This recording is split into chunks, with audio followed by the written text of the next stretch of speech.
Foundation securities की जो अभी रिसेंट रिसर्च रिपोर्ट आई है सीमेंट सेक्टर के ऊपर, उसमें अगर हम देखें तो सीमेंट सेक्टर की अगर हम थोड़ा-सा पीछे चले जाएँ, हिस्ट्री में देखें तो लास्ट 3-4 साल से सीमेंट सेक्टर बहुत ज़्यादा डिप्रेसिंग सिचुएशन में रहा, जिसकी 2-3 मेन रीज़न्स रहीं, जिसमें पॉलिटिकल अनस्टेबिलिटी जिसने ओवरऑल ख़ैर तमाम बिज़नेसेस को ही बहुत ज़्यादा तबाह किया। इन्फ्लेशन के नंबर्स जो हैं वो बहुत ऊपर चले गए, इंटरेस्ट रेट हमारा बहुत ज़्यादा ऊपर था।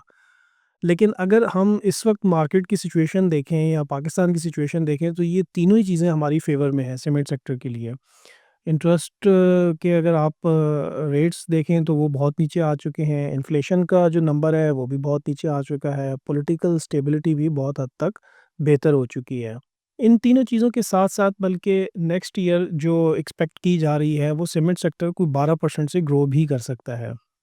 सीमेंट सेक्टर के अंदर जो कुछ पॉजिटिव चीज़ें हैं, उनको अगर हम देखें तो सबसे ज़्यादा मेन चीज़ तो इनकी प्राइसिंग है। बहुत लो डिमांड जब थी तब भी इन्होंने अपनी प्राइसिंग को मेंटेन रखा। फिर इसके अलावा अगर हम अभी देखें तो कोल प्राइसेस जो है सबसे ज़्यादा इनका मेन इंग्रीडिएंट है वो भी $90 पर टन पे है। कोल प्राइसेस के अलावा अगर आप इंटरेस्ट रेट को देखें जो अभी कट होके बहुत हद तक नीचे आ गया है, ये इम्पैक्ट भी नेक्स्ट ईयर में ट्रांसलेट हो जाएगा। फिर इसके अलावा कंपनीज़ बहुत सारी सीमेंट कंपनीज़ ने अपनी पावर जनरेशन भी शुरू की है, कुछ सोलर पर चली गई हैं, कुछ ने अपना कैप्टिव पावर प्लांट लगा लिया है, तो ये सारी चीज़ें मिल-जुल कर कंपनीज़ को प्रॉफ़िटेबल बनाने में बहुत ज़्यादा हेल्पफुल हो सकती हैं। फाउंडेशन सिक्योरिटीज़ की जो टॉप पिक्स हैं सीमेंट में, उसमें सबसे ज़्यादा टॉप पे तो कोहाट सीमेंट है, जिसमें तकरीबन वो 60% का इंक्लाइन देख रहे हैं। फिर उसके बाद डीजी लकी सीमेंट और मैपल लीफ।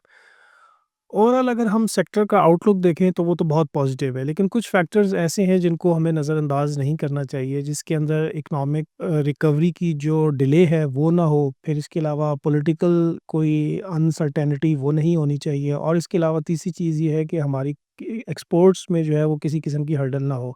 लेकिन ये तीनों चीज़ें आई होप कि ये बहुत बेस्ट रहेंगी। पाकिस्तान के मैक्रोज़ अगर इसी तरह स्टेबल रहते हैं तो हमारी स्टॉक मार्केट का जो नेक्स्ट साइकिल होगा सीमेंट सेक्टर उसका किंग बन सकता है। Let's see.